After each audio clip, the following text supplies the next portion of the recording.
Good morning, StarCraft fans, and welcome to the TING Open round of 16.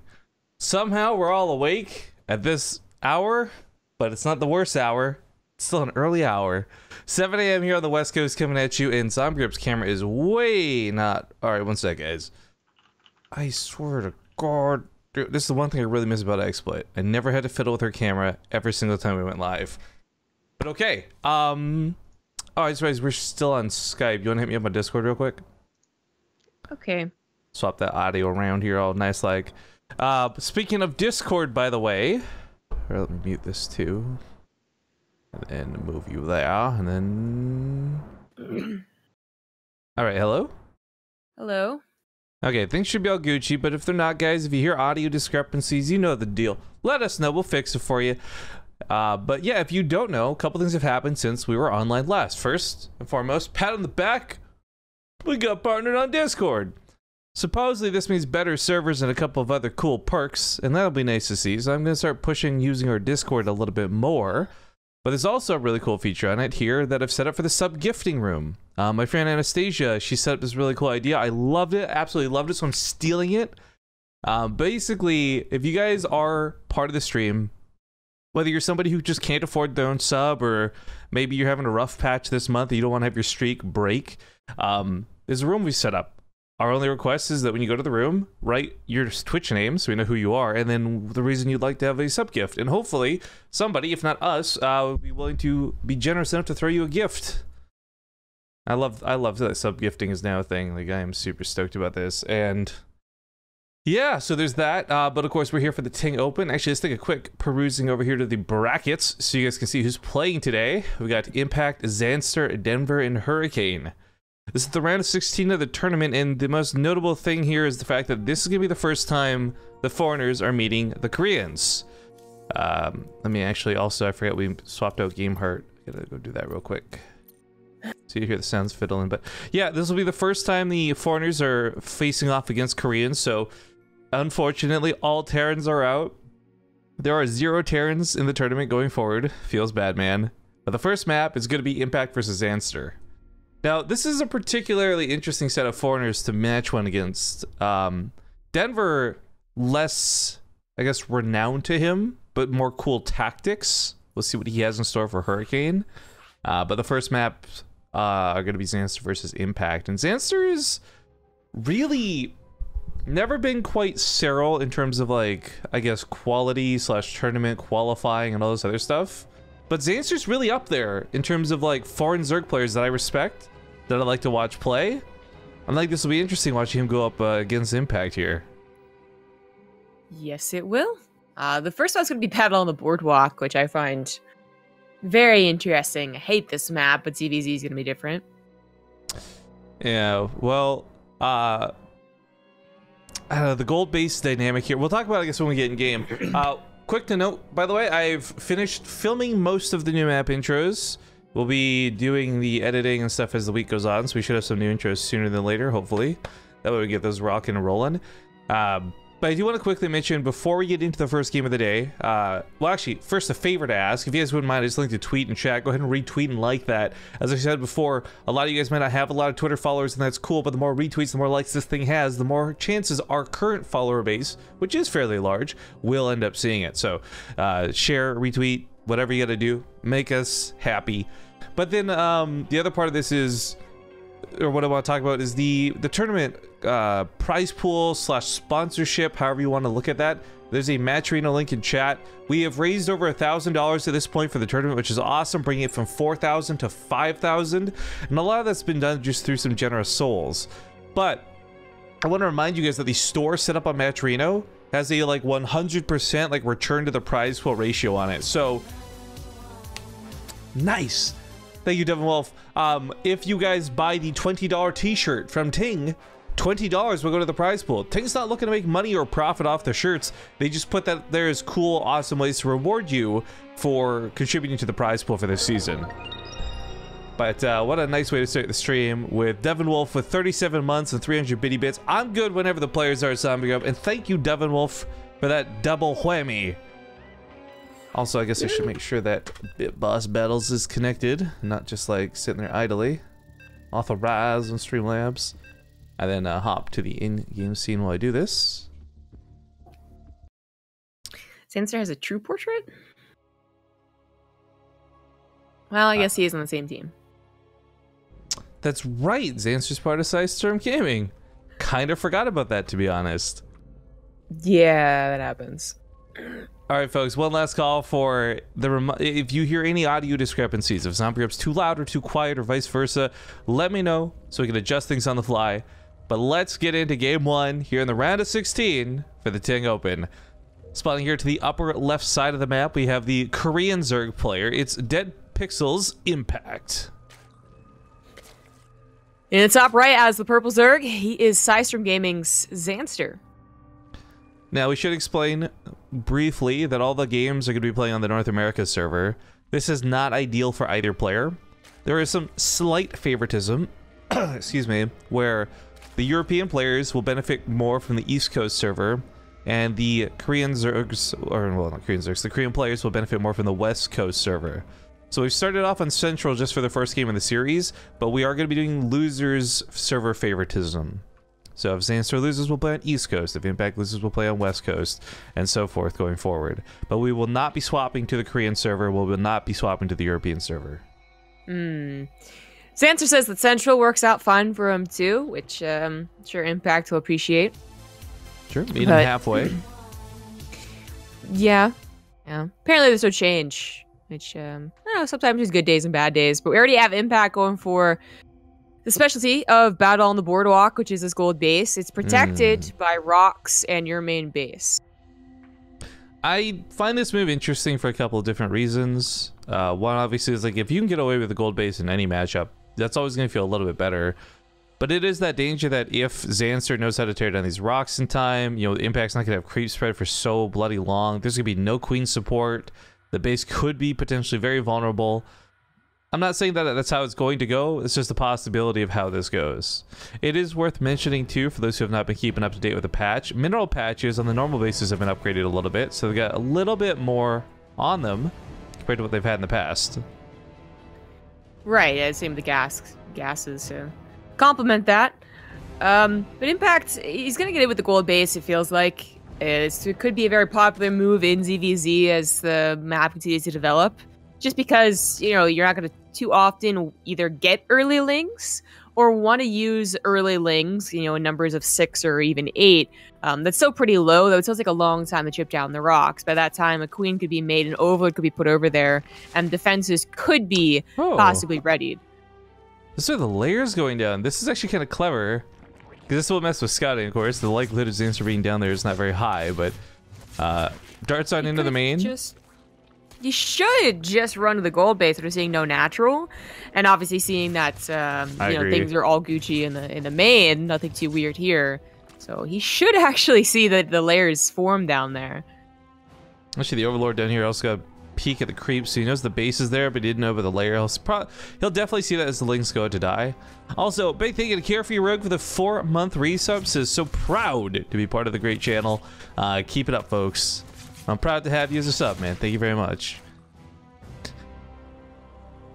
But yeah, this was a little bit off on timing, I guess, for Zanster. He sees this, responds to making his own layer. He's also taking a third base, too. Something he can probably get away with a little more comfortably than Impact could.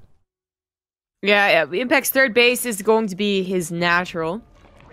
But on Battle on the Boardwalk, the natural isn't really safe. There's no high ground, there's no ramp, there's no choke. It is going to be a little dangerous, especially as speed kicks in for the Zerglings, if they ever get speed, I suppose, because they both skipped it. But now it is just pure roaches. So you say there's no choke, but I guess we get the creep spread over here. This is actually a real nice choke to take advantage of defensively. That's true, but then, you know, as I said, speedlings just go around the other way through the third base, for instance. Well, that's why it's really interesting looking at the map, actually, because there's nothing that connects this part to the middle. So if that was the case, you came over here, saw a choke, didn't want to fight through it. Maybe it's even an Evo chamber wall off. You'd have to go all the way back and all the way around. And yeah, ZvZ providing a lot of scouting, man, this would be so difficult to try and maneuver around. That is true. Overlords will be placed all around the map. No one's gone for a Spire yet. But I'd be shocked if people, like, you know, any race, basically, there's a time for when the boardwalk, the actual boardwalk here, is usable, and then there's a time where it's just a bad idea. You might as well wall that off and use the other paths on the boardwalk, which is what I think people will start doing. Because yeah, if you really want to force your way through this, there is a choke that they should be able to scout you going through. But there's multiple other air access areas to the natural. Good scout here with the Overseer. I was just going to mention briefly, guys, a lot of the 4.0 patch changes didn't affect the early game for ZvZ much at all. A lot of it comes through the Infestor play, a lot of it comes through the eventual Lurkers, which appear to be kind of broken in the matchup right now for the few players that are going for them. The 1 second burrow is super ridiculous. I wonder how often we'll see that, considering that it is that high of upgrade. Yeah. I'm a lot more interested in what the Infestor play is going to look like, because it's not actually crazy. In the past, you'd have Infestors paired up with some of the Roaches in the Roach v Roach fight, but both players are just going pure Roach for the time being. We actually have Burrow out of both, but only Tunneling Claws out of one, and that's going to be Impact going for that. Sanster is getting Burrow, so I feel eventually he'll add on Tunneling Claws, just doesn't have the gas for it quite yet. Behind him +2 as well. Now things have gone to like protecting your third bases, which yeah, there's a bit of a concave able. There's a rock in the middle of it, I suppose, that Xander just went around. But Impact's also basically going to be protecting his third base, because again, that choke on the top side of the map is just not going to work out. Like, you're going to give up on the idea of going through this U thing. Yeah. I actually like super hate this map because of that U. So let's just look at the income graph real quick here, guys, and it's quite evident that through the early game, Impact got a very nice lead off the gold base right here, but same time, Zanster taking the third much earlier, much better. He's had a stronger income for more recent times. I would say that the gold base has had very little effect on the game so far. Also up 12 drones. Certainly Impact's going to need those when the gold base runs out. Right, if it comes down to a series of fourths, then Zanster ends up being default ahead because he'll have more drones to transfer around, and Impact will have less, but I don't think it'll still be that big of a deal. In fact, fourth base over here getting canceled. Oh, he's got no, okay, there's some one overs here for detection. He's trying to prepare for the whack-a-mole that he knows he has to play. Funnily enough, Impact did a pretty bad job of even trying to split, so he split to the last second there. Zanster already broke down the walls. It was barely not seen by one of Impact's overlords and has already done a lot of damage. That's where the lair is, so dangerous maneuver there for Impact. Oh, well, Chaos is afoot. It's distracted a lot of the Roaches, and he does pounce over here. He's going to lose his lair. I think he knows this. Acceptable losses if he can take a good fight. Right now, the fight's not looking too bad for him. Roach numbers do favor him, but reinforcements coming in, defender's advantage being what it is. It's going to be really tough to just brute force down Zanster. Zanster, by the way, has not fully dealt with these Roaches in the main, so these are going to get some nice drone kills. Drones over here getting pulled. Yeah, definitely going to lose that drone lead that he had, but kill an entire base and the lair. 26 drones might just be too bad. Zanster now down by 10. The Roaches of the main base still doing some work, and Zanster's still not quite cleaning this up. Finally, as I guess his +2 upgrade kicked in as well. I'm trying to gauge what's worse in the situation. Like, Zanster lost 27 workers, only puts him like 10 behind because Impact didn't have that big of a lead, but at the same time, Impact lost a gold base, something he was relying on pretty heavily because of his lower worker count. I'm very excited to take a look at the graphs here in a moment or two just to see where we're at, because this is a very unique situation, I gotta say. I want to say that it's Impact. With higher drone count, he does have 3 bases, which just simply puts him in the lead. 3 bases, one is a higher drone count. Oh, and he's still getting even higher. Kills. Yeah. Overlord speed never bothered to be gotten, so that Overseer does take a while, and every single time, that's an opportunity to split the Roaches a little bit more. This got a tilt in me, actually. Zanster overshoots his Overseer a lot. There's a lot of times where he's like just gone out of vision when he didn't need to. So a big problem with dealing with Tunneling Claws Roaches is that the regeneration is so sick. This couple of Roaches took a long time. Yeah. But Impact even had excess minerals to go for a 4th base, so really should be looking good at the income. Huh. I mean, yeah, not important, but okay, that happened. Don't see that too often in StarCraft 2. Okay, well, now I got Ravagers in play, something we haven't seen for 9.5 minutes. The action really started with the Tunneling Claws, and there's no time to prepare for an attack. Calmly build your Ravagers, and well, if you think about it, choke. Yeah, the Imp is not going to allow that. There also hasn't been time to clear up these overlords, which could have helped either party in some of these maneuvers. You know, this is the beauty of where I think some of the map design here is going to be cool to see. If there's an attack down here through the mainstay of the map, it's not that big of a deal. But if either player tries to cut through the shortcut and go through this part of the map or this part of the map, they're just going to find themselves in an awful choke that works heavily against them. While this goes on, by the way, you do have Zanster look at either go towards that hive tech or just simply get out infestors. Either way, we'll see with the infestation pit. The Impact hasn't bothered to remake a lair by the looks of it, so he's just going to be sticking on roaches, and that's okay, but I feel like this really cuts off his long term. I don't want to call this an all-in, but it might accidentally fall in that category if he can't get a good army fight. I think that's appropriate. He could start +1 Carapace at the very least as afforded to him on just hatchery tech, but not even starting that, really dedicating everything to a huge Roach Ravager spell, which Zanster sees and is trying to match a little supply blocked right before a maxed army, and that +1 Carapace isn't going to help anytime soon, so it's going to come down to positioning. Positioning, maybe some lucky corrosive biles. 6 to 10 for the Ravager count. The Roach count's also favoring Impact. Like, he should, by all means, take a good fight here. But again, there's like chokes here that could be set up. Zanster's trying to play defensively around his base. Picks off a couple of free roaches to start with. A little bit of a distraction as well as on the other side of the map. We do have some whack-a-mole being played. Nice micro to keep those low roaches alive. Yeah. Distracted, of course, right now as roaches of Impacts are killing him in the main base. Scout the infestation pit, and Impact's thinking that might be a good idea. Realizes he hasn't gotten a lair back and starts that up, but will take a little while. His army is so powerful and you know, just large that Zanster should always hesitate to push in, even with an upgrade lead that's going to be a little bit scary. But if Zanster also has infestors and an upgrade lead, well, then he might just be able to force his way in there. I'm really excited to see infestors too. So for those who don't know, a couple of small changes. Infested Terrans are better. They have this new ability / they actually get upgrades now. Fungal growth was changed. It no longer locks things in place. It just simply slows them heavily. And by the way, I don't know, did the patch, was that hotfix / patch change live yet or no? Where they changed the radius? I'm pretty sure no. Okay, because there's a really big fungal radius now that you guys will see, which means more units get hit, which means more damage, but that might not come into play just yet. Fight starting to hit in the middle of the map. Good concave here for Zanster to start with, but both players still have really high roaches and ravagers. I guess defender's advantage could still be a factor. I see with a question mark. Yeah, Zanster is closer to his reinforcements, and again, he has that upgrade. Oh, but one more hit, he loses his Overseer. That could be bad news. It's only claws available. Oh, he has another one, actually. Fine. But he's not finding that. He's kind of losing the war, like taking a couple more corrosive bile shots. He does have more Ravagers, but they're not adding, I suppose, what they wanted to add to that army fight. So Zanster's been reinforcing, using up that bank at a higher pace than Impact has. That base, by the way, was almost like a bit of a fake, because of course it's the gold behind this. Zanster could fall back to. Infestors are finally out. Gonna see these new cool fungals in play. Yeah.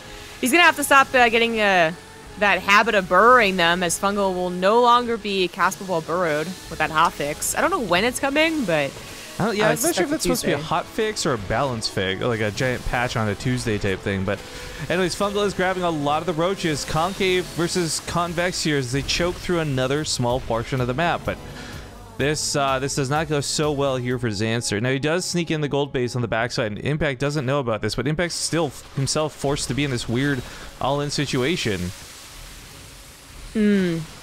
Well, first the Ravagers didn't help out. Now the Infestors didn't help out enough. Impact is just bullying his way in here. Yeah, being able to reinforce through the chokes on this map as well really fast. It's just game over.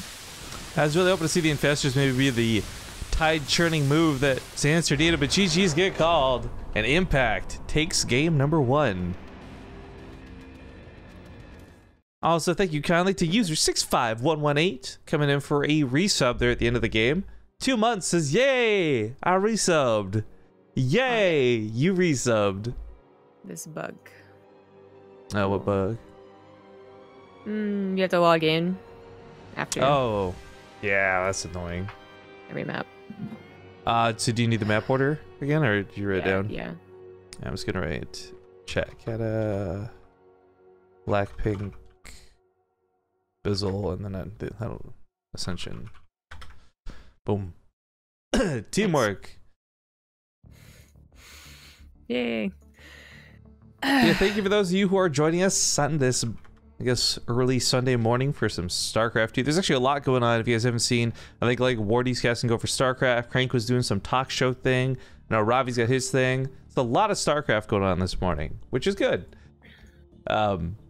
And of course, if you guys have recently joining in, whether it's oh, we are in the front. Okay, I was double checking this as I was speaking. We're on the front page of Twitch. But looks like we got the not priority slot, so it's okay.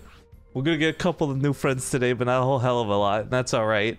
If you guys are joining us though for the first time from the front page, you got questions about what's going on, please don't be shy. Let us know. We actually have a really cool, chill chat. So I know it's 4.0. The game's looking different. You watched StarCraft a year ago, and you're like, this doesn't look the same. By all means, ask questions in chat. We'll try and get you answers.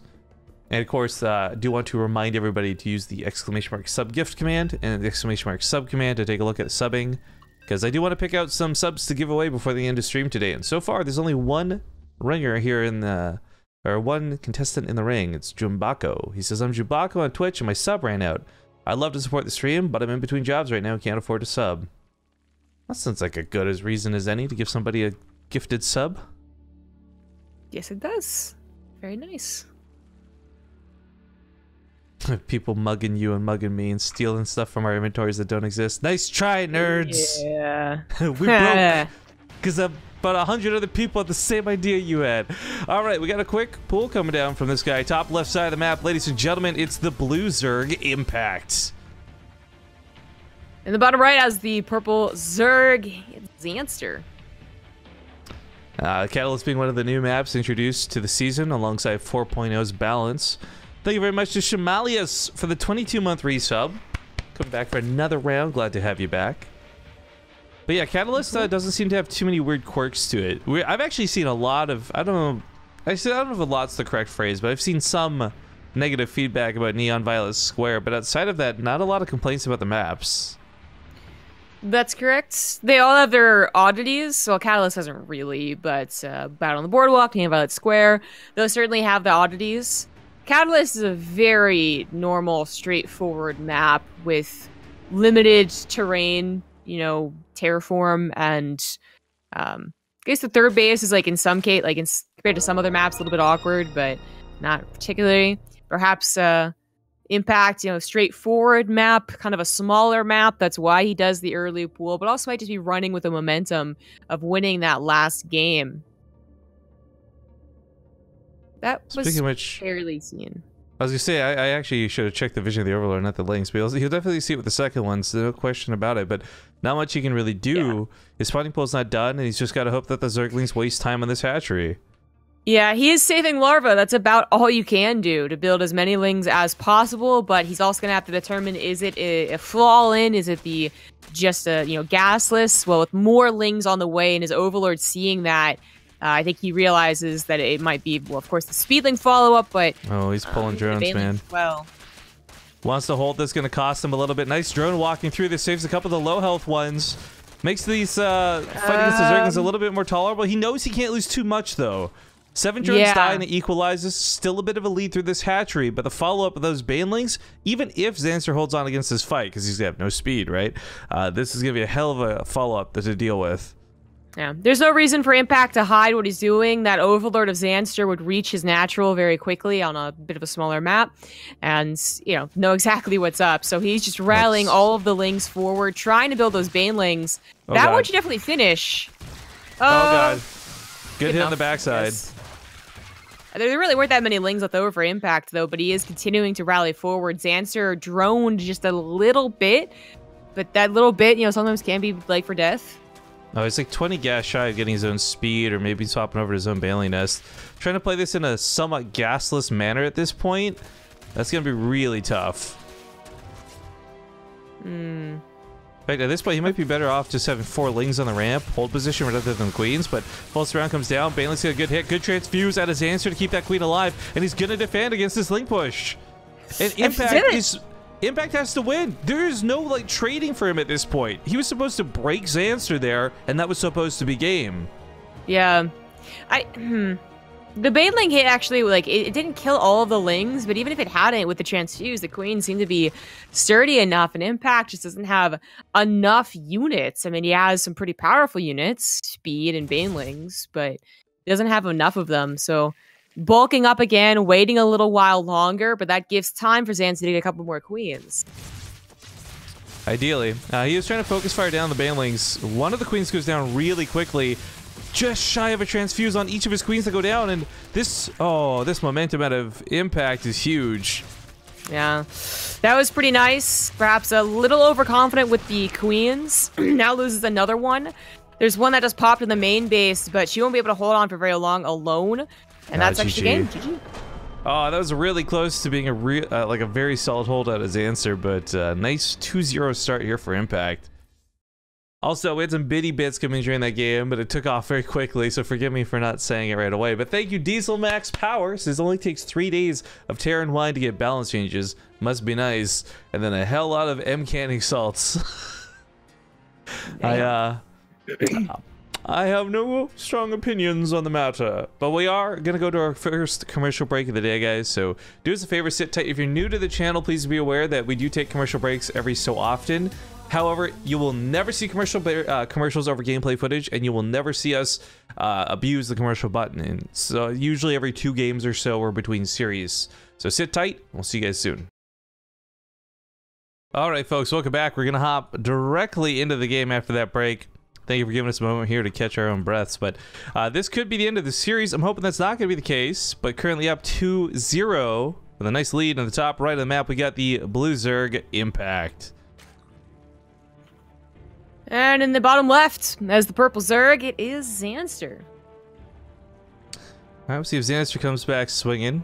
Reminder to everybody that there is a best of 5 after this immediately with Hurricane versus Denver. Now, I was just going to mention, I said, oh, we're going to be staying on the North America server and all this other stuff, and I just want to make that clear because it was asked in chat.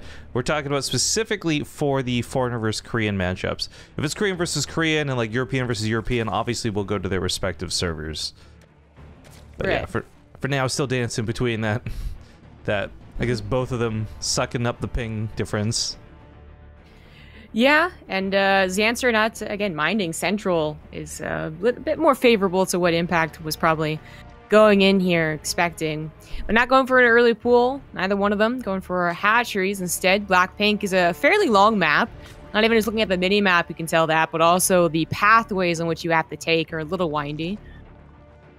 Yeah, this map I was kind of talking about, I think last time we cast on it, reminds me a bit of Abyssal Reef in terms of like it's got all these chokes and ups and downs for the high grounds, but I don't know. I'm still waiting to see a few more maps on it to decide if I really, really like it, like if this is going to be the new Abyssal Reef that sits around for the next 3 seasons or not. The fact that I really don't like the wall off is kind of turning me off though, because even if it's like ZvZ like this, trying to get that triple evo or 2 evo and like the Roach Warren combo, like that's gonna be, I think, a little bit wonky with the positioning on this ramp.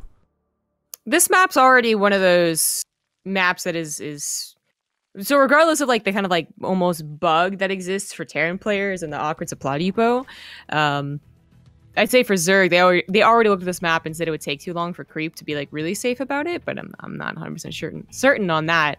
Just that creep to the very, very top side might take a while. That's very true. We'll eventually get there.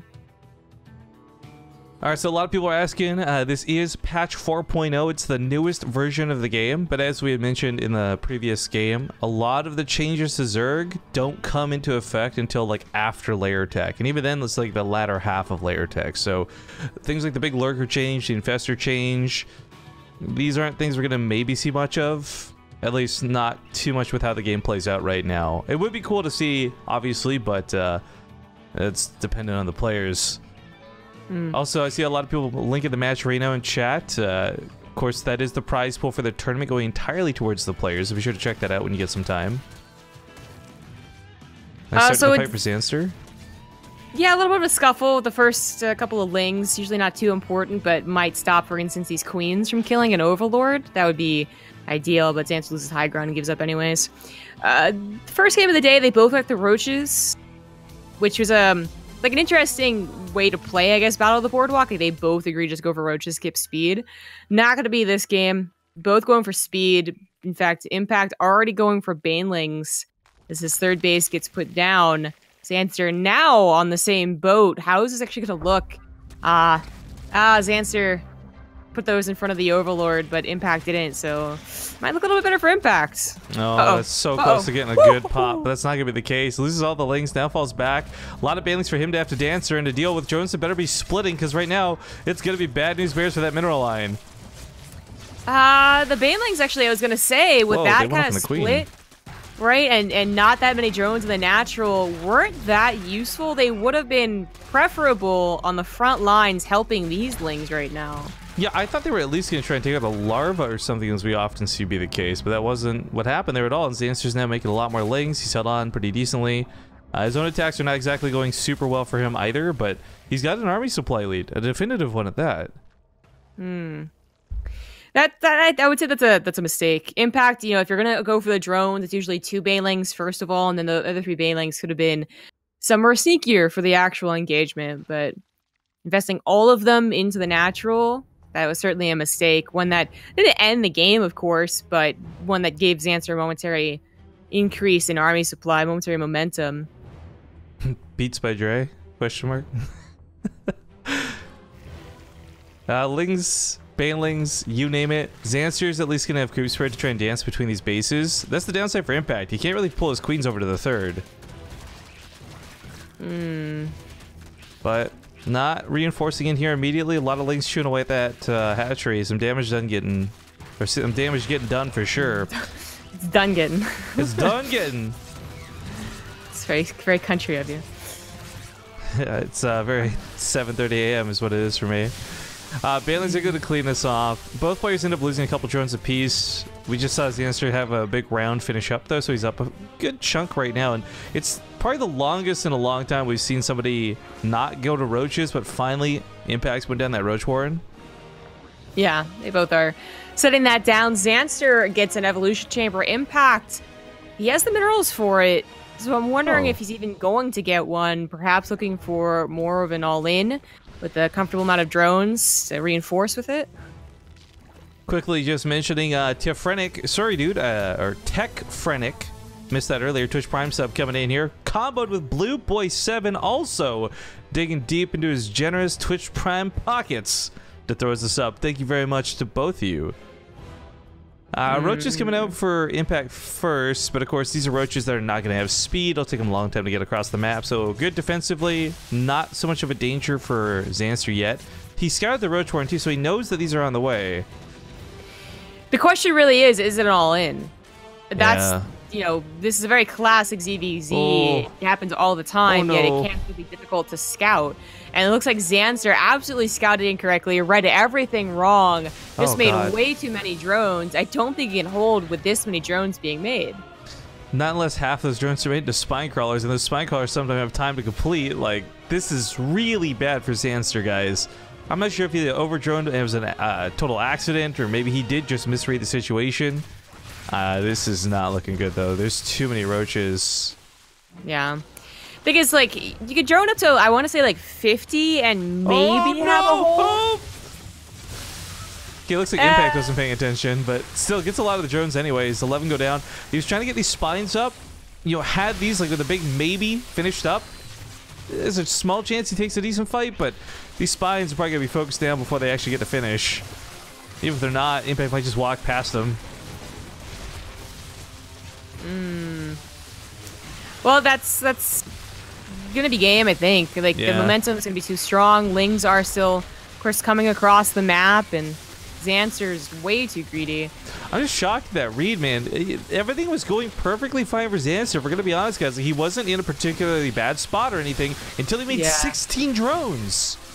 And that was like a strong read too, like that looked like he looked at everything and said, "Oh, there's no way he's at all-inning me." Because to build up to 60 plus right then and there, like that is greedy. Like I was talking about, like 50 or maybe even 55. That's a little more like normal, and it's like, oops, I made a mistake. But to go up to like 63, like, damn, that was a bad read. In fairness, before we move on, had he gotten away with the drones, though, that would have been a phenomenal lead. But that was such a Not a great move. Blue Boy 7 says, I was away from StarCraft 2 for too long. It's good to be back, and there's no better way to watch it than with Rifkin and Zombie up. Thanks for everything you do. Oh, well, thank you too, man.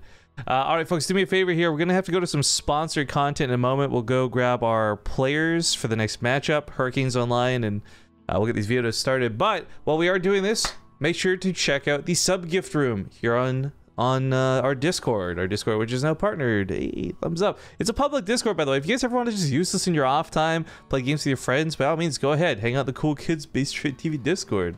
We're hip. But yeah, there's a sub room in there. We want to do some sub gifting before the stream is all over today. So I know I plan to give away at least 3 or 4 subscribers, subs to be gifted. So if you want a chance to get one of those gifted subs, write in that room. Write a message, write who you are. I want to give away some subs before the stream's over today, guys. Denver apparently has a really weird name in North America. Diplodocus. With like an obnoxious tag to go with it. He's Alphabet Soup. Look at this, guys. He's just straight up Alphabet Soup with his name, seriously. Yeah, it's a bit weird. It is. Anyways, like I said, guys, we got to go to some sponsored content. So you are going to see some ads, even if you got Twitch Prime and ad block or whatever. These are some in-stream ads we do have to play. But they're from a good sponsor, and they're not abusive, and frankly, the commercials are well made. So if you guys don't know Ting, the quick TLDR, the rundown, it's a US-only service. So if you're not in the United States, unfortunately, you cannot make use of this. But I will note before I say another thing, it's great for even when you're touring in the States. You can actually pay so little compared to what you pay for roaming charges. For example, as a Canadian going to the States, I pay $7 a day through roaming. Ting was really great when I was using it because it's, well, first off, if you use our promo code bttv.ting.com, you get $25 in credit. You can use that just to try it for free, basically.